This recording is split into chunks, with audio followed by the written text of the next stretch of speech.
At my son's wedding, his bride introduced me to her boss as an unemployed loser. Her boss looked at me, smiled, and said to the bride, "You're fired." The bride was speechless with shock. Before we continue, please subscribe to the channel and write in the comments where you are watching from. My name is Margaret Hayes, and I'm 75 years old.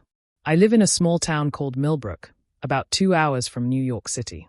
My house is simple, just 2 bedrooms, 1 bathroom, and a little garden where I grow tomatoes and roses. It's nothing fancy, but it's home. 3 years ago, my husband Robert died. He was a good man who worked at the post office for 40 years. After he passed away, the house became very quiet. Too quiet sometimes. But I kept myself busy with my books, my garden, and my weekly visits to the library. People in town know me as the quiet widow who lives on Maple Street. They see me at the grocery store buying simple meals for one person. They wave when I walk to the mailbox. They think I'm just another retired old lady with not much money and not much excitement in my life. And that's exactly what I want them to think. You see, I have a secret. A big secret that I've kept hidden for many years. But I'm getting ahead of myself. My son David is 35 years old. He's a good boy. Well, he's a man now, but he'll always be my little boy. David works at a bank in New York City. He has a nice apartment and drives a car that's much fancier than anything his father and I ever owned. 2 years ago, David met a woman named Claire Morrison. Claire is beautiful, with long blonde hair and expensive clothes. She works for a big science company and makes more money in 1 year than most people make in 5 years. When David first brought Claire home to meet me, I tried my best to make her feel welcome. I cooked her favorite meal, at least, what David told me was her favorite meal. I cleaned the house until it sparkled. I even bought new towels for the guest bathroom. But from the moment Claire walked into my little house, I could see the disappointment in her eyes. She looked around at my old furniture, my simple decorations, my small kitchen, and I watched her face change. She smiled, but it wasn't a real smile. It was the kind of smile people use when they're trying to be polite but don't really want to be there. "What a cozy little place," Claire had said, and somehow she made cozy sound like a bad word. During that first visit, Claire asked me lots of questions. What did I do for work?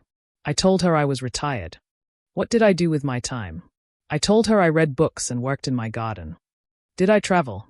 I told her I preferred to stay home. Did I have hobbies? I told her I liked to cook and knit. With each answer, I could see Claire becoming more and more, disappointed isn't the right word. Embarrassed. That's the word. She was embarrassed by me. David didn't see it, of course. He was so happy that the 2 most important women in his life were meeting each other. He kept saying things like, "Isn't Mom wonderful?" And "Mom makes the best apple pie in the world." But I saw how Claire's smile got tighter every time David praised me. I saw how she changed the subject whenever he talked about his childhood or the things we used to do together. After that first visit, Claire and I met several more times. Sometimes David would bring her to Millbrook for Sunday dinner. Sometimes I would take the train to New York City to meet them for lunch. Each time, Claire was polite but distant. She would ask about my little hobbies in a voice that made them sound silly and unimportant. I began to notice that Claire had a way of making me feel small. Not on purpose, exactly, but in the way she talked about her job, her friends, her life in the city. Everything in her world was exclusive or high-end or sophisticated. Everything in my world was just ordinary. 6 months ago, David called me with exciting news. He was going to marry Claire. They had gotten engaged at some fancy restaurant in Manhattan, and the ring cost more money than I spend in a whole year. I was happy for David, of course. But I was also worried. Not because Claire wasn't good enough for my son, but because I wasn't sure I was good enough for Claire. The wedding planning began immediately. Claire had very specific ideas about everything: the flowers, the food, the music, the guest list. It was going to be at the Plaza Hotel in New York City. The most expensive, most exclusive venue she could find. It's going to be perfect, Claire told me during one of our planning meetings. Everything will be first class. Nothing cheap or ordinary. I nodded and smiled, but inside, I felt a little sting. Because I knew that to Claire, I was cheap and ordinary. The guest list was another challenge. Claire's side of the family was full of doctors and lawyers and business owners. They lived in big houses and sent their children to expensive schools. David's side, my side, was much simpler. My sister worked at a diner. My brother was a mechanic. My cousins were teachers and nurses and shop owners. Maybe, Claire suggested one day. We should have a smaller wedding. Just immediate family. David looked confused. But Mom's family is immediate family. Claire's smile got that tight look again. Of course. I just meant, well, some people might feel out of place at such an elegant event. I knew she was talking about me. 3 weeks before the wedding, Claire asked me what I planned to wear. I told her about my navy blue dress, the one I had worn to Robert's retirement party. Oh, she said, and her voice sounded like I had told her I was planning to wear pajamas. Well, I suppose that's appropriate. But then she added, you know, Margaret, this is going to be a very high-profile event. My boss will be there, and several important people from my company. I just want to make sure everyone feels comfortable. The way she said comfortable made it clear that she was worried about me embarrassing her. That night, I lay in bed thinking about Claire's words. I thought about the way she introduced me to her friends. This is David's mother. Never this is Margaret or this is my future mother-in-law. Just David's mother. Like I was a piece of furniture that came with him. I thought about the time she had whispered to David, but I heard her. Does your mother have to come to the rehearsal dinner? It's going to be so sophisticated, and she might feel out of place. I thought about all the little comments, all the times she made me feel like I was something David should be apologetic about rather than proud of. And that's when I made a decision.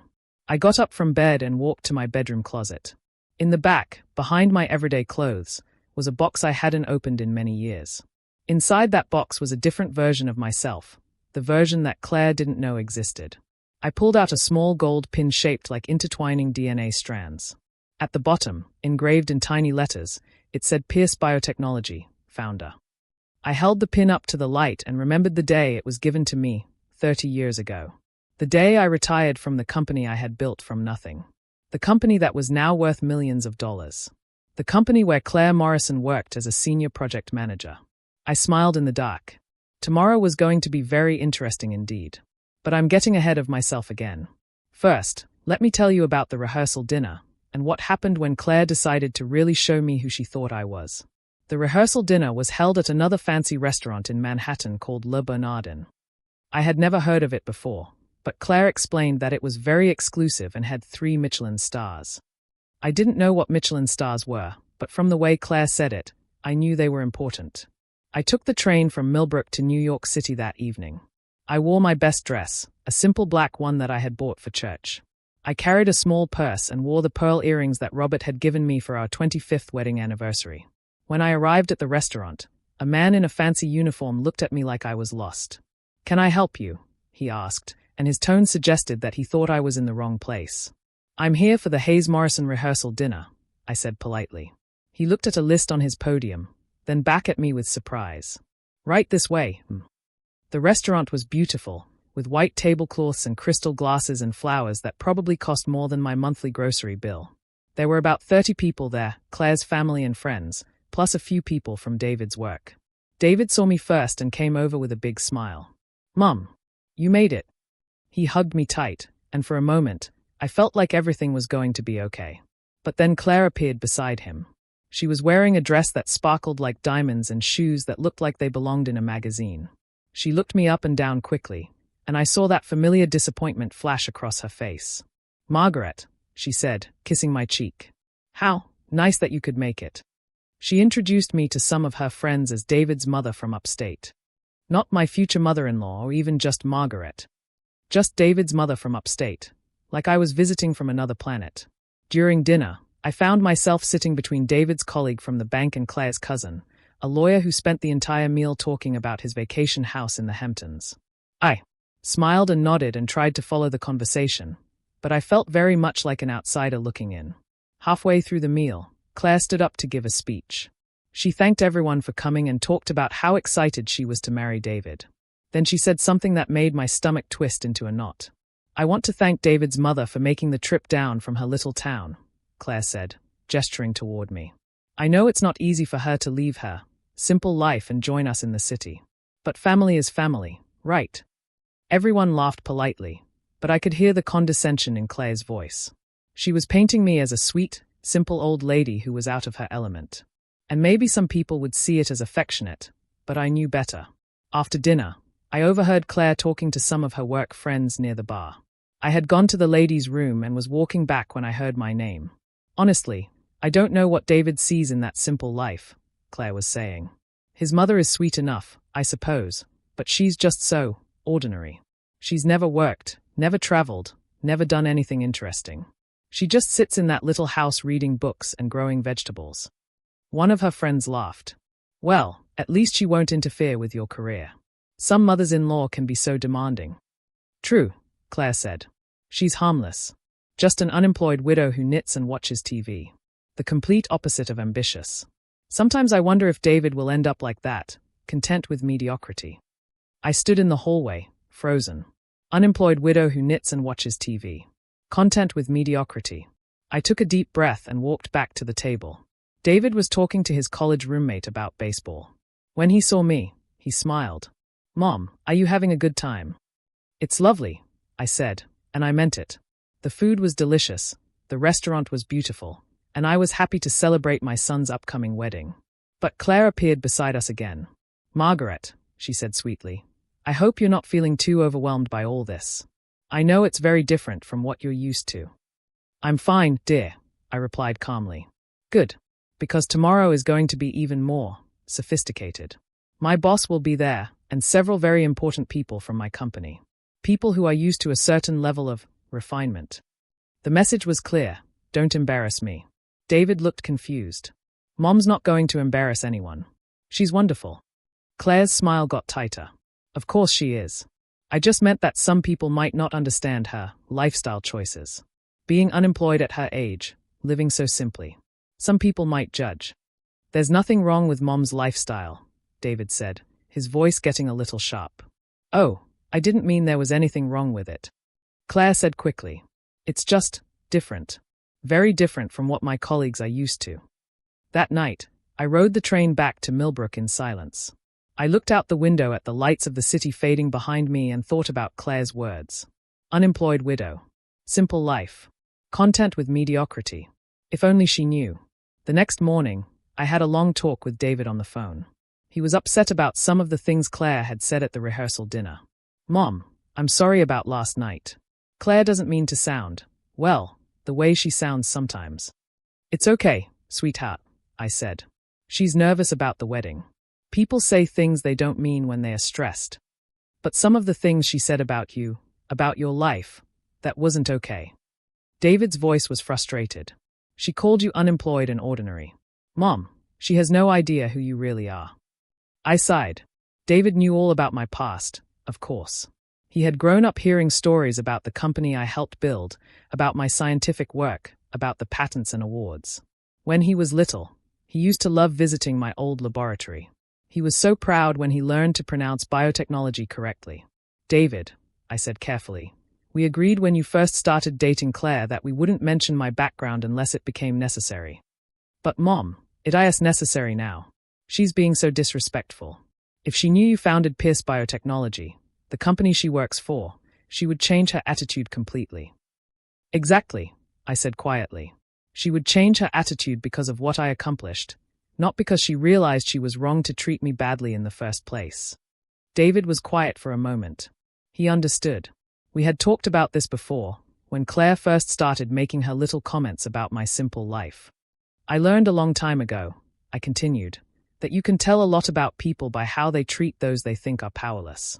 Claire thinks I'm just a simple, unemployed old woman. And that tells me something important about who she really is. But it's so hard to watch her talk to you like that, David said. Yesterday she basically told her friends you were boring and had never done anything with your life. I wanted to tell them about your research, about the lives you've saved, about the awards. I know, sweetheart. And I love you for wanting to defend me. But right now, I'm learning about the woman you want to marry. The real Claire, not the one who would suddenly respect me because I have impressive credentials. David sighed heavily. So what do we do? I can't keep listening to her talk about you like this. You don't have to keep it secret forever, I said gently. But let's see how tomorrow goes. Let's see if Claire can find it in her heart to treat me with basic kindness, even though she thinks I'm nobody special. And if she doesn't? I looked at the small gold pin sitting on my kitchen table. Well, then maybe it will be time for her to learn the truth. But David, if that happens, you have to promise me something. What? Promise me that whatever happens tomorrow, You'll remember that I love you and I want you to be happy. Even if Claire and I don't get along perfectly." David was quiet again. Finally, he said, "What are you planning, Mom?" "I'm going to come to your wedding," I said. "I'm going to wear my simple navy blue dress and my pearl earrings. I'm going to smile and be polite and celebrate the fact that my son is marrying the woman he loves. And if Claire introduces you to her boss? To Mr. Pierce." I was quiet for a moment. Roland Pierce Jr., I had known his father well. We had built the company together from nothing. Roland Jr. had been just a young man when I retired, but he would certainly remember me. "Well," I said finally, "that would certainly be interesting, wouldn't it?" The morning of the wedding, I woke up early and made myself a simple breakfast. I pressed my navy blue dress one more time and polished my pearl earrings until they shone. Then I sat at my kitchen table and wrote a note on a piece of paper. I folded it carefully and put it in my purse, next to the $75,000 wedding check. The note said, "One day, you may realize how expensive arrogance can be." I wasn't sure if I would give it to Claire or not, but I wanted to be prepared, just in case. Finally, I picked up the small gold pin and held it up to the morning light. Pierce Biotechnology, founder. Such a small thing to represent such a big part of my life.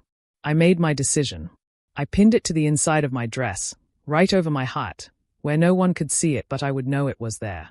Then I took the train to New York City one more time. The wedding was going to be everything Claire had dreamed of, elegant, sophisticated, exclusive. But it was also going to be something she hadn't planned for. The wedding ceremony was beautiful. It took place in the grand ballroom of the Plaza Hotel, with hundreds of white roses and soft music playing. Claire looked stunning in her designer wedding dress that probably cost more than most people's cars. I sat in the third row, wearing my simple navy blue dress and pearl earrings. Some of Claire's relatives looked at me curiously, probably wondering who the plainly dressed elderly woman was. But I didn't mind. I was there for David. When David said his vows, his voice was strong and clear. "Claire, you are the light of my life. You challenge me to be better, to reach higher, to never settle for ordinary." I smiled, but inside, that word ordinary stung a little. I hoped David hadn't meant it the way it sounded. Claire's vows were about success and ambition and building an extraordinary life together. She talked about leaving behind small thinking and embracing unlimited possibilities. Again, I felt that little sting. But this was David's day, and I was determined to be happy for him. After the ceremony, we moved to another ballroom for the reception. This room was even more magnificent, with crystal chandeliers and golden decorations and tables set with china that sparkled like jewels. I found my assigned table, table number 12, toward the back of the room. I was seated with some distant relatives of David's father and an elderly couple I didn't recognize. It was clear that I had been placed where I wouldn't draw much attention. The reception began with champagne and fancy appetizers carried by waiters in white gloves. I sipped my champagne slowly and watched Claire work the room like a politician, greeting important guests and making sure everyone knew how successful and sophisticated she was. About an hour into the reception, I saw Claire approaching my table with a tall, distinguished man in an expensive suit. He had gray hair and kind eyes, and something about him looked familiar. "Margaret," Claire said with that tight smile of hers, "I'd like you to meet someone very special." She turned to the man beside her.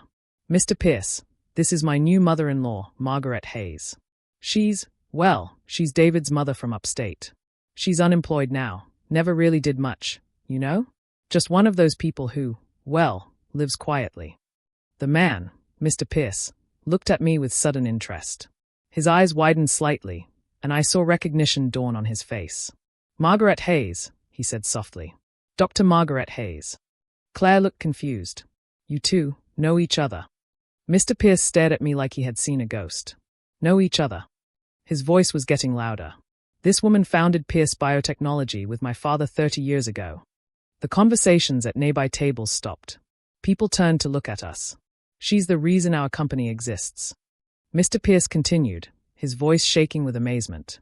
"She discovered the gene therapy process that saved thousands of lives. She has 3 major scientific awards. She has her name on buildings at Harvard and MIT. The entire reception seemed to freeze. Every person in the room was now staring at our table. Claire's face went completely white. That's impossible," she whispered. She's unemployed. She lives in a tiny house. She lives in a tiny house because she's humble." Mr. Pierce's voice was now loud enough for everyone to hear. Dr. Hayes could buy this entire hotel if she wanted to. She retired with more money than most people dream of, but she chose to live simply. I reached into my purse and pulled out the small gold pin. With trembling fingers, I pinned it to the outside of my dress, where everyone could see it. Pierce Biotechnology, founder, Mr. Pierce read aloud. My father gave this to her on her retirement day. He told me she was the smartest person he had ever met. David appeared beside us, his face a mixture of pride and concern. Mr. Pierce, I'd like you to meet my mother. My brilliant, accomplished, wonderful mother. Claire started to cry, but they weren't happy tears. They were tears of shame and horror as she realized what she had done. Mr. Pierce, she whispered, I didn't know. I'm so sorry. I had no idea. But Mr. Pierce wasn't looking at her anymore. He was looking at all the wedding guests who had gathered around us, their faces full of shock and curiosity. Ladies and gentlemen, he announced to the entire reception, let me tell you about the woman Claire Morrison just called unemployed and said never did much. And that's when Claire's whole world began to fall apart. Mr. Pierce's voice carried across the entire ballroom as he continued his announcement. Dr. Margaret Hayes pioneered the genetic research that led to treatments for childhood leukemia. Her work has saved over 10,000 children's lives. The wedding guests gasped.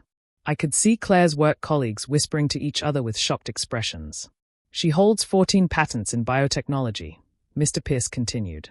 She was the youngest woman ever inducted into the National Academy of Sciences. She donated millions of dollars to children's hospitals before she retired. Claire was now crying openly, her perfect makeup running down her cheeks. Her beautiful wedding dress seemed to be the only thing holding her up. Mr. Pierce turned to face Claire directly, his eyes cold with anger. Claire Morrison, he said in a voice that made the entire room go silent. You have spent the last hour telling people that this woman, the founder of our company, is unemployed and worthless. Mr. Pierce, please, Claire whispered. I didn't know. You didn't know because you never bothered to ask. His voice got louder. You looked at a 75-year-old woman in a simple dress and decided she was beneath you. You mocked the very person who built the foundation of your career. Claire's parents rushed over, looking mortified. Her father, a successful lawyer, immediately recognized the seriousness of the situation. Mr. Pierce, Claire's father said, surely there's been a misunderstanding. The only misunderstanding, Mr. Pierce replied, is how I could have employed someone with such poor character judgment for 3 years. He turned back to Claire, his decision clear on his face. Claire Morrison, effective immediately, you're fired. The words hit the ballroom like a thunderclap. Several people actually gasped out loud. Claire's legs gave out, and she would have fallen if David hadn't caught her. Mr. Pierce, please, David said, his voice desperate. This is our wedding day.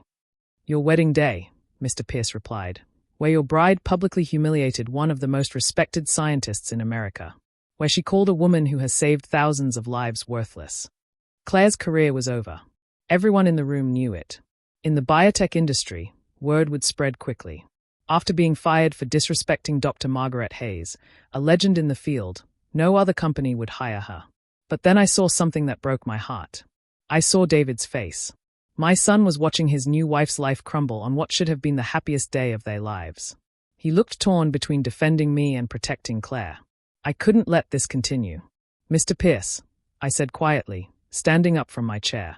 The room went completely silent. May I speak with you privately?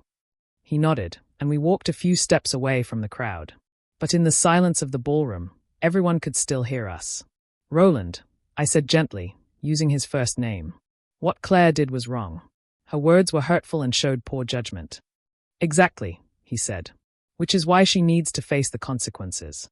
But, I continued, destroying her life on her wedding day won't undo the hurt she caused. It won't make her a better person. It will just make her a victim.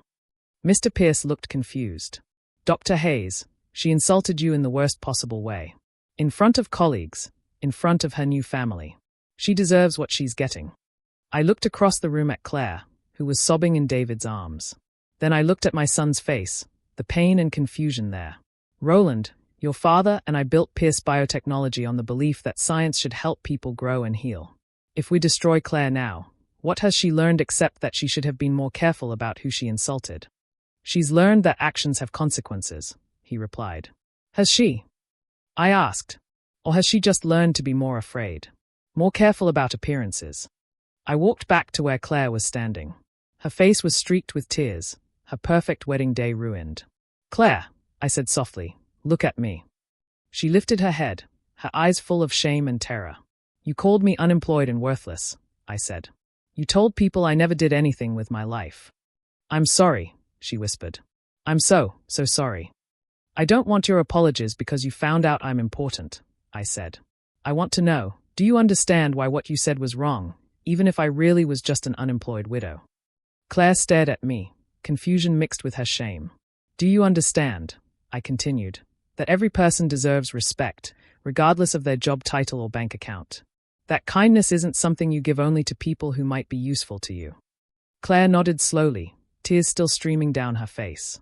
I turned back to Mr. Pierce. "Give her another chance," I said. The entire ballroom erupted in surprised murmurs. Mr. Pierce stared at me in disbelief. "Dr. Hayes, with all due respect, this woman humiliated you." "And now she's been humiliated," I said. "The question is, what do we do next? Do we crush her completely, or do we give her a chance to learn and grow?" I looked around the room at all the shocked faces, Claire's family, David's colleagues, the wedding guests who had witnessed this dramatic scene. "I spent my career trying to find ways to heal things that were broken," I said. "People can heal too, if we give them the chance." Mr. Pierce was quiet for a long moment. Finally, he spoke. "What exactly are you suggesting, Dr. Hayes?" "Probation," I said. "Give Claire her job back, but with strict conditions. She needs to learn what real leadership looks like, what real character looks like. And if she doesn't learn, then you fire her," I said simply. "But give her the chance to prove she can be better than she was today." Mr. Pierce looked at Claire, who was still crying but listening to every word. "Claire," he said sternly, "Dr. Hayes is showing you more mercy than you deserve. If I give you your job back, it will be on strict probation. One more incident of poor judgment, one more example of treating people badly, and you're gone permanently. Do you understand?" Claire nodded frantically. "Yes, sir. I understand. Thank you. Thank you so much." But I held up my hand. "Claire, don't thank me yet. Thank me when you've proven that you learned something from today." The tension in the room began to ease slightly. People started talking in small groups again. The wedding reception slowly resumed, though everyone was still buzzing about what had happened. David came over to me with tears in his eyes. "Mom," he said, "I don't know how to thank you." "You don't need to thank me," I said. "But you and Claire need to have some serious conversations about what kind of marriage you want to build together." And with that, the most dramatic part of the wedding was over. But the real work, the work of building character and learning respect, was just beginning. The rest of the wedding reception was quieter, but not in a bad way. People were still talking about what had happened, but the conversations were different now. Instead of gossip and shock, I heard people discussing respect and kindness and how we treat each other. Claire spent most of the evening sitting quietly at the head table, her eyes red from crying. She barely touched her dinner, and she didn't dance or mingle with guests the way brides usually do. But several times, I caught her looking at me with an expression I had never seen before, not fear or embarrassment, but something that looked like genuine understanding. About an hour before the reception ended, Claire walked over to my table. She had fixed her makeup and composed herself, but I could see she was still shaken. "Mrs. Hayes," she said quietly, "may I sit with you for a moment?" I nodded and gestured to the empty chair beside me. The elderly couple I had been sitting with had gone home, so we were alone at the table. "I want to apologize," Claire began. "Not because you're important or accomplished, but because what I said was wrong no matter who you were." I studied her face. The tight, fake smile was gone. For the first time since I had known her, Claire looked genuine. "I spent so much time worrying about impressing people," she continued, "that I forgot about just being decent to people. You could have been exactly what I said, an unemployed widow with no special achievements, and you still would have deserved my respect and kindness." "Why?" I asked gently. "Why do you think that now when you didn't think it before?" Claire was quiet for a moment, choosing her words carefully. "Because you're a person," she said finally. "You're David's mother. You raised a wonderful man who loves me enough to marry me. You've lived 75 years and survived losing your husband and probably faced challenges I can't even imagine. That matters more than any job title or bank account." I smiled for the first time all evening. "That's exactly right. I don't know if you can ever forgive me, Claire said. But I want you to know that I'm going to spend every day trying to be the kind of person who deserves the mercy you showed me today. I reached over and took her hand. Claire, everyone makes mistakes. What matters is what we learn from them. She squeezed my hand gently. Will you help me learn? I know I don't deserve it, but I think I could use some guidance from someone who understands what real character looks like. I felt tears in my eyes. This was the Claire I had hoped existed underneath all that arrogance and status-seeking. This was the woman who might actually make my son happy. Of course, I said. But it won't be easy. Changing the way we see the world takes time and effort. I'm willing to do the work, she said. I have to be. I almost lost everything today. My job, my husband's respect, my own self-respect. I never want to feel this ashamed of myself again. David appeared beside us, looking nervous. Is everything okay over here? Claire stood up and hugged him tightly. Everything's going to be okay, she said. Your mother is going to help me become the kind of wife you deserve. David looked at me over Claire's shoulder, his eyes full of gratitude and love. Later that evening, after most of the guests had gone home, I sat with David and Claire in a quiet corner of the hotel lobby. Claire had changed out of her wedding dress into a simple outfit, and without all the expensive designer clothes and perfect makeup, she looked younger and more vulnerable. Mom, David said, I still can't believe what you did today. You could have let Claire face the full consequences of what she said. Justice without mercy breaks people, I said. Mercy without justice teaches nothing. I tried to find the balance. Claire nodded. I understand now why David turned out to be such a good man. He learned from the best. I pulled the wedding card from my purse, the one with the $75,000 check inside. I had almost forgotten about it with everything that had happened. This is for you both, I said, handing it to David. Use it to build a good life together. A life based on kindness and respect for all people, not just the ones who seem important. David opened the card and stared at the check in shock. Mom, this is too much. It's exactly what I wanted to give you, I said. I've been saving it for years. Claire looked at the check and then at me. Mrs. Hayes, after how I treated you, I don't feel right accepting this. You're not accepting it because you deserve it, I said. You're accepting it because David deserves it. And because I believe you're going to spend your marriage proving that you learned something today. 6 months later, Claire called me on a Saturday morning. Margaret, she said. She had started calling me Margaret instead of Mrs. Hayes. I wanted to tell you about something that happened at work yesterday. What's that, dear? We hired a new janitor. He's an older man, probably about your age, and some of the younger employees were making jokes about him, calling him slow, wondering why he didn't just retire. It reminded me of how I used to think. And what did you do? I introduced myself to him. His name is George, and he's working because he wants to help pay for his granddaughter's college tuition. He's one of the kindest people I've ever met. I've started eating lunch with him sometimes. I smiled into the phone. How does that make you feel? Like the person I want to be, she said. Like someone who sees people for who they are, not just what they do or how much money they have. I'm proud of you, Claire. I'm proud of me too, she said, and I could hear the smile in her voice. For the first time in my life, I'm proud of who I am, not just what I've accomplished. That conversation happened 2 years ago. Today, Claire and David are still happily married. Claire got promoted at work, not because she was good at impressing important people, but because she became known as someone who treated everyone with respect and kindness. She still works at Pierce Biotechnology, but now she also volunteers at a nursing home on weekends. She says it helps her remember that everyone has a story worth hearing, no matter how old or ordinary they might seem. David and Claire visit me in Millbrook once a month. We sit in my little kitchen and drink tea and talk about life. Claire always asks about my research days, not because she's trying to impress me, but because she's genuinely interested in my stories. Last month, she brought me a small gift, a photo frame with a picture of the three of us from their first wedding anniversary. On the bottom of the frame, she had engraved, "To Margaret, thank you for teaching me that respect isn't earned by titles, but given to hearts." I keep that picture on my kitchen table, next to the small gold pin that started it all. Sometimes people ask me if I regret keeping my past a secret for so long. They wonder if I should have told Claire the truth from the beginning. But I don't regret it at all. Because if I had told her immediately who I was, she would have respected me for the wrong reasons. She would have learned to be more careful about who she insulted, but she wouldn't have learned to be kind to everyone. The truth is, it doesn't matter if you're a world-famous scientist or a simple widow living in a small town. Every person deserves to be treated with dignity and respect. Every person has value that can't be measured by their job title or bank account. Claire learned that lesson the hard way, in front of a room full of people on what should have been the happiest day of her life. But she learned it completely, and she's never forgotten it. And that, I think, made all the drama and embarrassment worth it. Because in the end, we're all just people trying to do our best in this world. Some of us have fancy titles and impressive achievements. Others live quietly and do small acts of kindness that no one ever hears about. But we all deserve respect.